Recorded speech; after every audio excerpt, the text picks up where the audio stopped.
കുട്ടമ്പുഴയിൽ കാട്ടാന കിണറ്റിൽ വീണു. ഇന്ന് പുലർച്ചെ 5:30 മണിയോടെയാണ് കോതമംഗലം കുട്ടമ്പുഴ കൂവപ്പാറയിൽ തട്ടായത്ത് അഷറഫിന്റെ കിണറ്റിൽ കൊമ്പനാന വീണത്.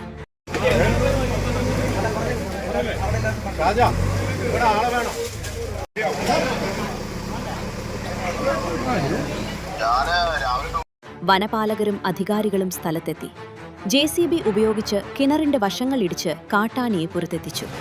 മുകളിൽ കയറിയ കാട്ടാന നാട്ടുകാർക്ക് നേരെ തിരിഞ്ഞുനിന്ന് ചിഹ്നം വിളിച്ചു. പടക്കം പൊട്ടിച്ചും ശബ്ദമുണ്ടാക്കിയും കാട്ടാനയെ കാട്ടിലേക്ക് തുരത്തുകയായിരുന്നു.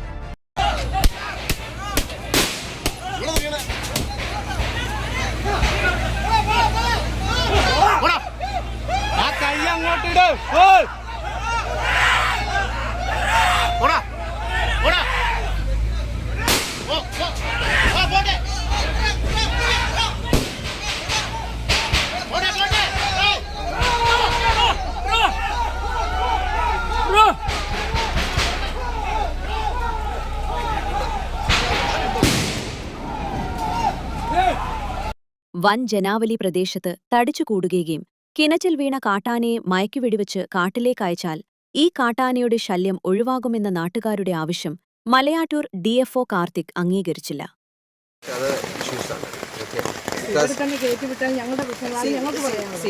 ഞാൻ പറയാം, ഈ മാനിമൽ കോൺഫ്ലിക്ട് എന്ന് പറയുന്നത് ഇപ്പോൾ ഒരു സ്റ്റേറ്റ് ലെവൽ ഡിസാസ്റ്ററാണ്, സംസ്ഥാന തലത്തിൽ. അപ്പോൾ എല്ലാ വകുപ്പുകൾക്കും അതിൻ്റെ റോളുണ്ട്. ഫോറസ്റ്റ് ഡിപ്പാർട്ട്മെന്റ് മാത്രമല്ല, പഞ്ചായത്തിന്റെ റോളുണ്ട്. പോലീസ്, റവന്യൂ അടക്കമുള്ള എല്ലാ വകുപ്പുകൾക്കും അവരുടേതായ ചുമതലകളുണ്ട്. അപ്പോൾ അത് എല്ലാവരും നിർവഹിക്കണം. ഇത് നമുക്ക് ബിക്കോസ് നമുക്ക് കയറ്റിവിടാതിരിക്കാനുള്ള ഓപ്ഷൻ ഇല്ല നമുക്ക്. അല്ലെങ്കിൽ അവിടെ തന്നെ നമുക്ക് വേറെ ഇതൊന്നുമില്ല. കയറ്റി വിട്ടിട്ട് നമുക്ക് അതിന് ശാശ്വതമായിട്ടുള്ള പരിഹാരം എന്താണോ, ഫെൻസാണോ വേണ്ടത്, ഇല്ല കിടങ്ങാണോ വേണ്ടത്, വേറെ എന്താണോ വേണ്ടത് അത് നോക്കാം.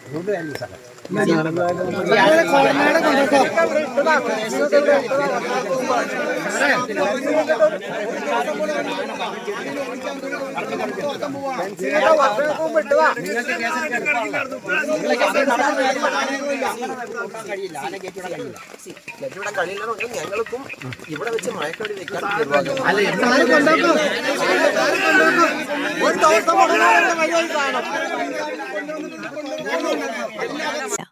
ഒടുവിൽ വനം വകുപ്പുമായി നടത്തിയ ചർച്ചയിൽ ആനയെ കയറ്റിവിടാൻ തീരുമാനിക്കുകയായിരുന്നു.